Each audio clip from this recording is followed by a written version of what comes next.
Hello everyone, myself Dr. Manju Meena, Assistant Professor in Chemistry from Government College Kota. Today we discuss about isoquinoline heterocyclic compound. Isoquinoline में एक तो pyridine वलय होती है और दूसरी बेंजीन वलय होती है, जिसमें कि पिरिडीन वलय 3-4 पोजीशन पर जुड़ी हुई होती है। नामकरण के लिए हम इसमें विषम परमाणु को एक नंबर देकर वलय की ओर अंकन करते हैं, जबकि पूरे परमाणु का अंकन करते समय कोने वाले कार्बन परमाणु को एक अंक देकर इस प्रकार अंकन करते हैं कि हेटेरो एटम को न्यूनतम अंक मिले। यहाँ हम देखें कॉर्नर वाला कार्बन परमाणु इसको 1 नंबर, नाइट्रोजन जहाँ है उसको 2 नंबर, 3 नंबर, ये 4 नंबर है, यहाँ 5, 6, 7, 8, 9 और 10 इस प्रकार से इसकी नंबरिंग होती है। यह सदैव क्विनोलिन के साथ पाया जाता है और क्विनोलिन से इसे पृथक करने के लिए पहले इसके सल्फेट बना लिए जाते हैं और फिर इन्हें अल्कोहल से आंशिक क्रिस्टलन द्वारा पृथक कर लिया जाता है। आइसोक्विनोलिन एल्कोहल में बहुत कम विलयशील है, अतः यह पहले क्रिस्टलीकृत हो जाते हैं। आइसोक्विनोलिन न्यूक्लियस कई एल्केलॉइड जैसे कि पेपावरीन, नार्कोटीन आदि में पाया जाता है। सिंथेसिस, इसकी बनाने की विधियाँ। फर्स्ट मेथड है इसका सिनेमेल्डोक्सिम से। इसमें क्या करते हैं, सबसे पहले सिनेमेल्डिहाइड की हाइड्रोक्सिल एमीन के साथ क्रिया करवाई जाती है। इसमें सिनेमेल्डिहाइड में कार्बन से ऑक्सीजन की तरफ ये दोनों बॉन्ड टूटते हैं और हाइड्रोक्सिल एमीन में दोनों हाइड्रोजन से नाइट्रोजन की तरफ बॉन्ड टूटता है। इस कारण से यहाँ क्या रिमूव हो जाता है, H2O परमाणु, और हमें प्राप्त होता है सिनेमेल्डोक्सिम। नेक्स्ट स्टेप में क्या होगा, ये वाला डबल बॉन्ड यहाँ शिफ्ट हो जाएगा और नाइट्रोजन से ऑक्सीजन की तरफ ये बॉन्ड टूटेगा। तो इस कारण से क्या होगा, यहाँ पर N हो जाएगा और जो ये वाला OH है वो किस पे आके जुड़ जाएगा, यहाँ कार्बन, जो क्योंकि यहाँ पर पॉजिटिव चार्ज है। इस प्रकार से फिर क्या होगा, बैकमन पुनर्विन्यास। इसमें ये वाला यूँ टूट के और ये यहाँ से नाइट्रोजन परमाणु अटैच हो जाएगा। नेक्स्ट स्टेप में क्या होगा, यहाँ से H और यहाँ से OH बाहर निकल जाएगा और हमें P2O5 की प्रेजेंस में क्या प्राप्त होता है, आइसोक्विनोलिन। सेकंड मेथड है इसका बिस्लर नेपिअराल्स्की मेथड। यदि हम बीटा फेनिल एथिल एमीन की क्रिया जब हम CH3COCl के साथ करवाएं POCl3 और P2O5 की प्रेजेंस में, तो क्या होगा, यहाँ से नाइट्रोजन की तरफ बॉन्ड टूटेगा और इधर Cl की तरफ बॉन्ड टूटेगा। इस कारण से यहाँ से क्या निकलेगा, HCl, और N पे क्या जुड़ जाएगा, C double bond O CH3। Next step में यहाँ से ये वाला बॉन्ड यहाँ शिफ्ट होगा तो यहाँ डबल बॉन्ड आ जाएगा और ये वाला बॉन्ड यहाँ से यूँ टूटेगा तो यहाँ क्या जुड़ जाएगा, ऑक्सीजन पे जो यहाँ से हाइड्रोजन निकल रहा है वो यहाँ पर OH हो जाएगा। नेक्स्ट स्टेप में यहाँ से क्या होगा, वाटर मॉलिक्यूल निकलेगा और ये हमें प्राप्त हो जाएगा। इसके बाद में ये वाला हाइड्रोजन यहाँ से निकलेगा, यहाँ डबल बॉन्ड होगा और ये यहाँ से निकल जाएगा और हमें पैलेडियम की प्रेजेंस में क्या प्राप्त होता है, आइसोक्विनोलिन, और 1 पे क्या रहेगा इसमें, मैथिल, इसलिए इसका नाम क्या होगा, 1 मैथिल आइसोक्विनोलिन। नेक्स्ट मेथड है इसका पिक्टेट स्प्रेंगलर संश्लेषण। इसमें बीटा फेनिल एथिल एमीन की जब हम एसिटैल्डिहाइड के साथ क्रिया करवाते हैं सर्वप्रथम, तो यहाँ पर कार्बन से ऑक्सीजन की तरफ ये दोनों बॉन्ड टूटेंगे और इधर नाइट्रोजन की तरफ टूटेंगे तो ये दोनों H और यहाँ से O, तो H2O रिमूव हो जाएगा और नाइट्रोजन पे क्या जुड़ जाएगा, double bond CCH3। Next step में क्या होगा, ये वाला बॉन्ड यहाँ से टूटेगा और यहाँ से हाइड्रोजन टूटेगा तो N पे क्या जुड़ जाएगा, हाइड्रोजन। फिर पैलेडियम उत्प्रेरक की उपस्थिति में ये वाला हाइड्रोजन यहाँ बंद बनाएगा और ये वाला यहाँ से बाहर निकलेगा H, और इसी प्रकार से ये वाला H यहाँ से निकलेगा, यहाँ डबल बॉन्ड, यहाँ से ये निकल जाएगा तो हमें क्या प्राप्त होता है, 1 मैथिल आइसोक्विनोलिन। इस प्रकार हम पिक्टेट स्प्रेंगर संश्लेषण के द्वारा आइसोक्विनोलिन प्राप्त करते हैं। नेक्स्ट मेथड है इसका पोमेरांज फ्रिज संश्लेषण। इसमें भी क्या होगा, बेंजेल्डिहाइड लेते हैं और दूसरा हम लेते हैं बीटा एथोक्सी एथेन एमीन की जब क्रिया करवाते हैं तो किस प्रकार से होती है, कार्बन के ये दोनों बॉन्ड ऑक्सीजन की तरफ टूटते हैं और यहाँ से इधर से H निकलता है, तो यहाँ से O और इधर एमीन का दोनों हाइड्रोजन, यहाँ से H2O निकल जाएगा और यहाँ से एल्कोहल बाहर निकल जाएगा, ये प्राप्त होगा। नेक्स्ट स्टेप में ये वाला हाइड्रोजन निकलेगा और यहाँ डबल बॉन्ड होगा और ये वाला ऑक्सीजन की तरफ बॉन्ड टूट जाएगा, फिर एक एल्कोहल परमाणु निकल जाता है और हमें क्या प्राप्त होती है, आइसोक्विनोलिन। इस अभिक्रिया में एरोमेटिक कीटोन का भी हम उपयोग कर सकते हैं, परंतु उसकी लब्धि बहुत कम होती है। जब एरोमेटिक कीटोन का उपयोग होता है तो अभिक्रिया को हम पोमेराज-फ्रिंज संश्लेषण ना कहकर इसको हम बोलते हैं सिटलर मूलर संश्लेषण। तो यहाँ हम देखें सिटलर मूलर संश्लेषण किस प्रकार से होता है। एल्डिहाइड की हाइड्रोक्सिल एमीन के साथ निकिल उत्प्रेरक की प्रेजेंस में क्रिया करवाते हैं तो ये बनता है, और इसकी जब हम इससे क्रिया करवाएं तो क्या होगा, यहाँ से H2O बाहर निकल जाएगा, ये यहाँ जुड़ जाएगा। नेक्स्ट स्टेप में सांद्र H2SO4 की प्रेजेंस में हमें क्या प्राप्त होता है, 1-मेथिल आइसोक्विनोलिन। इस प्रकार सिटलर मूलर संश्लेषण के द्वारा भी हम आइसोक्विनोलिन का निर्माण कर सकते हैं। नेक्स्ट मेथड है इसका पिक्टेट ग्राम्स संश्लेषण। इस विधि में क्या लेंगे हम, N acetyl beta hydroxy beta phenyl propane amine. इसमें क्या होगा, ये वाला बॉन्ड यहाँ से यहाँ शिफ्ट होगा तो यहाँ डबल बॉन्ड आ जाएगा और ये ऑक्सीजन की तरफ बॉन्ड टूटेगा तो जो H है वो इस ऑक्सीजन पर अटैच हो जाएगा। नेक्स्ट स्टेप में क्या होगा, ये वाला यहाँ से टूटेगा हाइड्रोजन और यहाँ से OH, यहाँ से एक H2O परमाणु निकल जाएगा और ये वाला H यहाँ डबल बॉन्ड आएगा और यहाँ से H2O निकल जाएगा। तो इस प्रकार P2O5 की प्रेजेंस में N acetyl beta hydroxy beta phenyl propane amine से क्या प्राप्त होता है हमें, 1,4-डाइमेथिल आइसोक्विनोलिन। नेक्स्ट मेथड है इसका पिक्टेट गार्स संश्लेषण।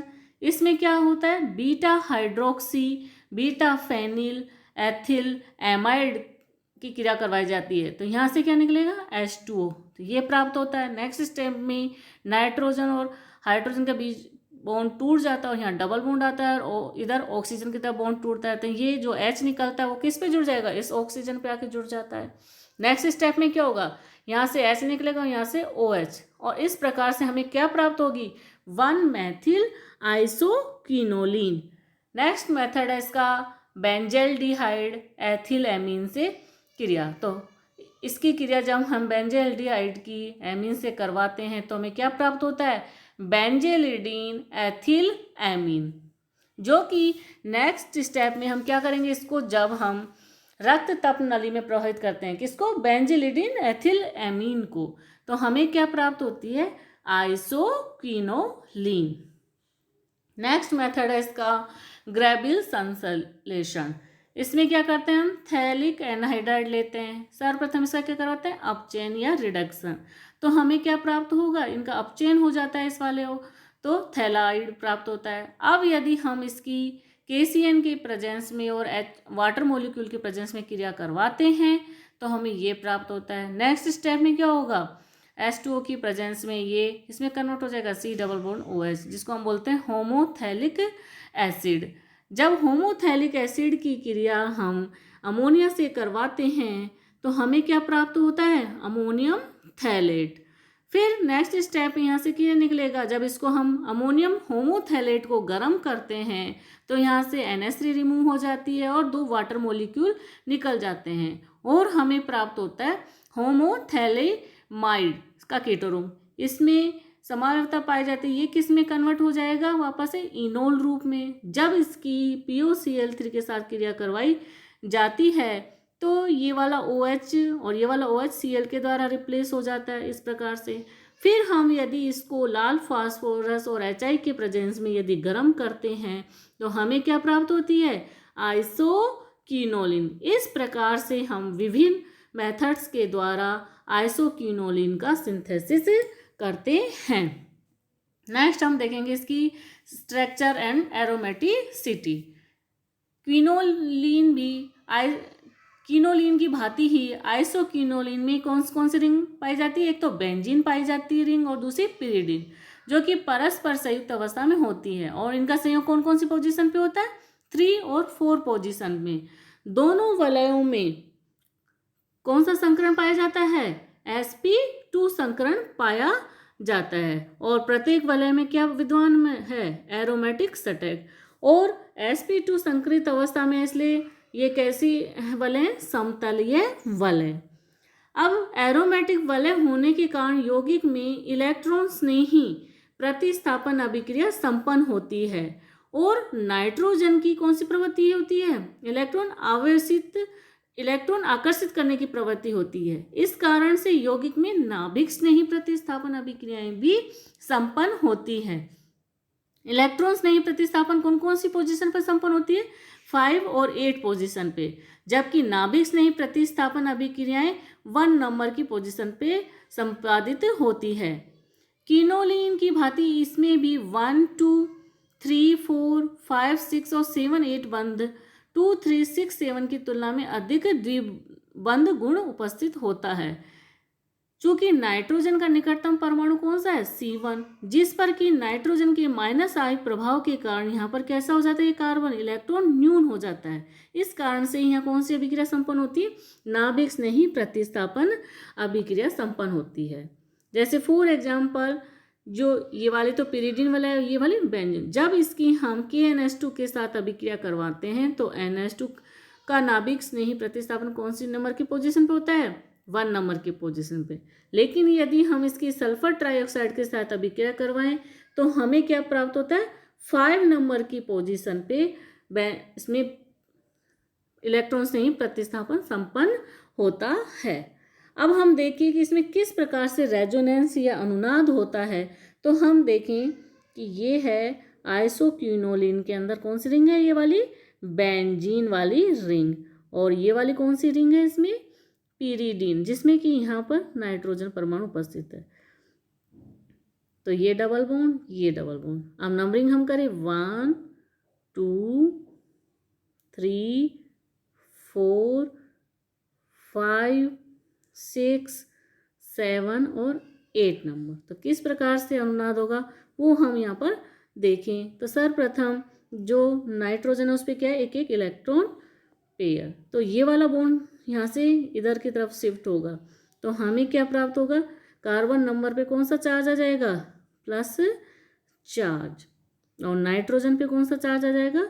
माइनस चार्ज, क्योंकि यहाँ लोन पेयर आ जाते हैं। तो यहाँ कौन सा चार्ज लगा देंगे? माइनस। और यहाँ कौन सा चार्ज होगा? Plus charge. अब नेक्स्ट स्टेप में क्या होगा? ये वाला बॉन्ड यहाँ शिफ्ट हो जाएगा। तो किस प्रकार से अनुनाद होगा वो हम देखें। यहाँ ये वाली बेंजीन वलय, ये वाली इसकी पिरिडीन वलय। यहाँ बंद बन जाएगा, यहाँ बंद है ही। नाइट्रोजन में कौन सा चार्ज है? Minus charge. और यहाँ कौन सा चार्ज आ जाएगा इस जगह? Plus charge. अब नेक्स्ट स्टेप में क्या होगा? फिर से ये वाला जो बॉन्ड है ये यहाँ शिफ्ट हो जाएगा। तो हमें क्या प्राप्त होगा? इस प्रकार से ये बेंजीन वलय का, और ये है आपकी पिरिडीन वलय। तो इसमें क्या होगा? ये वाला बॉन्ड यहाँ शिफ्ट होने से यहाँ डबल बॉन्ड हो जाएगा, यहाँ है। और यहाँ कौन सा चार्ज आ जाएगा?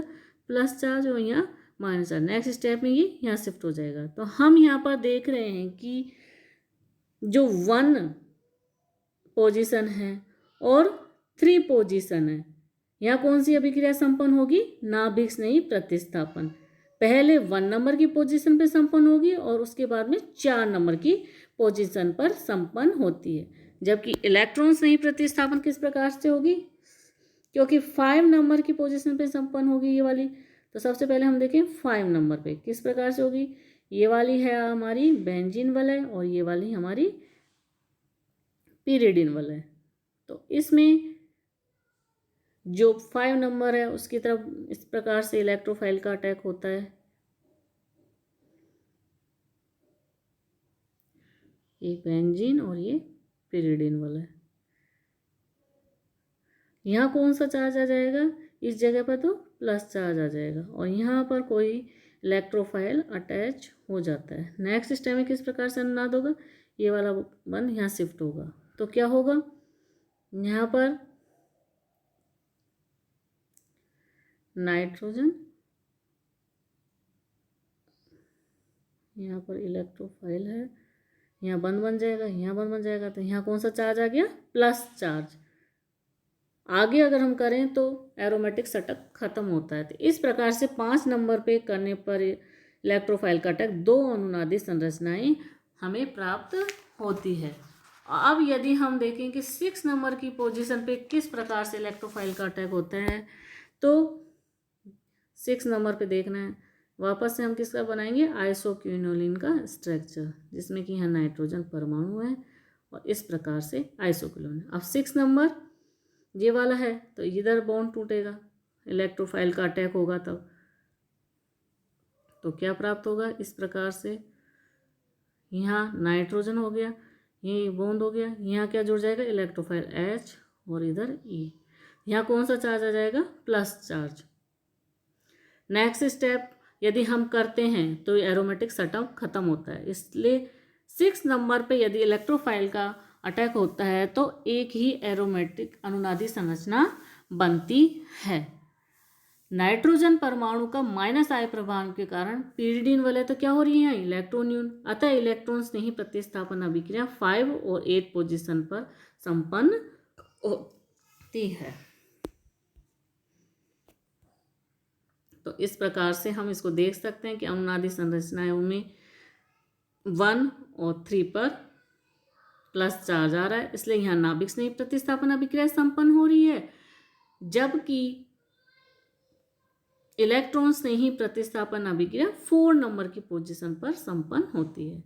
ये हमने 5 नंबर पर जब इलेक्ट्रॉन स्नेही प्रतिस्थापन अभिक्रिया करवाई थी तो कितनी अनुनादी संरचना मिली थी, यहाँ पर 2, जबकि 6 नंबर पे करवाने पर हमें केवल 1 अनुनादी संरचना मिलती है। अब हम इसकी देखेंगे इलेक्ट्रॉन स्नेही प्रतिस्थापन अभिक्रियाएं। सर्वप्रथम हम देखेंगे नाइट्रीकरण। तो आइसोक्विनोलिन की जब SN3 के साथ क्रिया करवाई जाती है तो हमें प्राप्त होता है 5 नाइट्रोक्विनोलिन और 8 नाइट्रोक्विनोलिन, जिसमें मुख्य उत्पाद बनता है इसमें 5 नाइट्रोक्विनोलिन। अब यदि हम इसका सल्फोनीकरण करवाएं H2SO4 और सल्फर ट्राईऑक्साइड के साथ तो क्या प्राप्त होता है हमें, आइसोक्विनोलिन 5 सल्फोनिक अम्ल और आइसोक्विनोलिन 8 सल्फोनिक अम्ल। यहाँ पर भी मुख्य प्रोडक्ट के रूप में आइसोक्विनोलिन 5 सल्फोनिक अम्ल ही प्राप्त होता है। लेकिन यदि हम इसका मर्क्यूरीकरण करवाएं तो हमें क्या प्राप्त होता है, आइसोक्विनोलिन 4 मर्क्यूरिक एसीटेट। इसी प्रकार से इसका ब्रोमीनीकरण भी करवाते हैं CCl4 की प्रेजेंस में तो भी हमें प्राप्त होता है 5 ब्रोमोक्विनोलिन। तो उसको हम इस प्रकार से समझ सकते हैं, मैकेनिज्म के द्वारा हम देखें तो ये वाला बॉन्ड यहाँ शिफ्ट होगा तो यहाँ पर Br2 टूटेगा, तो यहाँ पर एक Br जुड़ जाएगा और एक Br नंबर 1 के कार्बन पे जुड़ जाता है। नेक्स्ट स्टेप में क्या होगा, जो ये लोन पेयर हैं यहाँ शिफ्ट होंगे और ये वाला बॉन्ड यहाँ से टूटेगा Br+ की प्रेजेंस में, तो यहाँ पर भी क्या हो जाएगा, Br+ जुड़ जाएगा।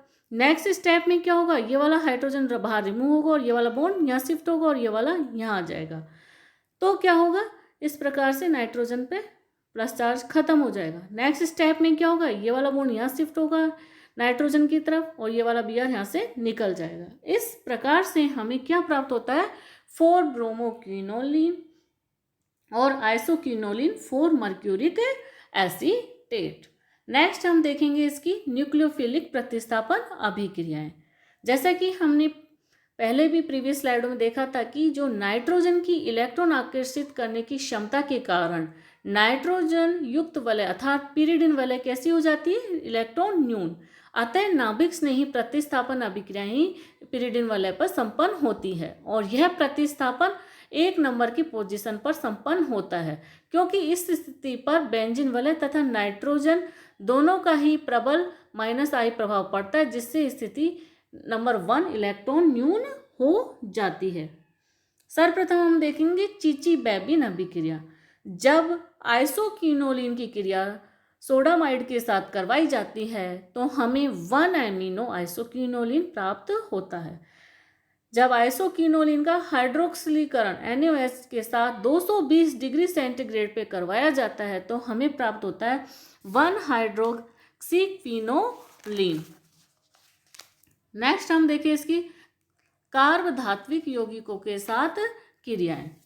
तो आइसोक्विनोलिन को जब RMgX के साथ क्रिया करवाई जाती है तो यहाँ क्या जुड़ जाएगा, MgXR, इस प्रकार से बॉन्ड टूटता है। नेक्स्ट स्टेप में क्या होगा, ये वाला बॉन्ड यहाँ से टूटेगा और R यहाँ से निकलेगा, तो यहाँ R आके जुड़ जाता है। फिर इसका हम क्या करवाएं, जल अपघट, HOH के साथ क्रिया करवाएं तो X किसके द्वारा रिमूव हो जाता है, OH के द्वारा। नेक्स्ट स्टेप में क्या होगा, ये वाला बॉन्ड यहाँ शिफ्ट होगा और OH, तो यहाँ से H2O निकल जाता है और हमें क्या प्राप्त होता है, 1 एल्किल आइसोक्विनोलिन। नेक्स्ट है क्षारीय प्रकृति या युग्म की क्रियाएं। क्विनोलिन की भांति यह भी एक कौन सा क्षार है, टर्सरी या तृतीयक, और अम्लों के साथ लवण तथा एल्किल आयोडाइड के साथ चतुष्क अमोनियम लवण बनाता है। आइसोक्विनोलिन की क्रिया किससे करवाएं हम, HCl से, तो हमें क्या प्राप्त होता है, isoquinoline hydrochloride, isoquinoline hydrochloride. Next यदि हम इसकी आइसोक्विनोलिन की मेथिल आयोडाइड के साथ क्रिया करवाएं तो हमें प्राप्त होता है 2 मेथिल आइसोक्विनोलियम क्लोराइड। अब हम इसकी देखिए ऑक्सीकरण अभिक्रियाएं। जब आइसोक्विनोलिन को क्षार या KMnO4 के साथ ऑक्सीकृत करवाया जाता है तो हमें क्या प्राप्त होता है, थैलिक अम्ल और सिनकोमिरोनिक अम्ल। और यदि हम आइसोक्विनोलिन की परबेंजोइक अम्ल के साथ ऑक्सीकरण करवाया जाए तो क्या प्राप्त होगा, आइसोक्विनोलिन एन ऑक्साइड। नेक्स्ट है अपचयन। यदि हम आइसोक्विनोलिन का अपचयन सोडियम और द्रव NH3 की प्रेजेंस में करवाएं तो हमें प्राप्त होता है 1,2 डाइहाइड्रो आइसोक्विनोलिन। और यदि हम पैलेडियम या प्लेटिनम उत्प्रेरक की उपस्थिति में अपचयन करवाएं तो हमें क्या प्राप्त होता है, ऑक्टाहाइड्रोक्विनोलिन। और यदि हम आइसोक्विनोलिन की क्रिया टिन और HCl की प्रेजेंस में करवाएं तो हमें प्राप्त होता है 1, 2, 3, 4 टेट्राहाइड्रो आइसोक्विनोलिन। तो इस प्रकार से आइसोक्विनोलिन की नाभिक स्नेही प्रतिस्थापन अभिक्रियाएं, इलेक्ट्रॉन स्नेही प्रतिस्थापन अभिक्रियाएं संपन्न होती हैं। Thank you.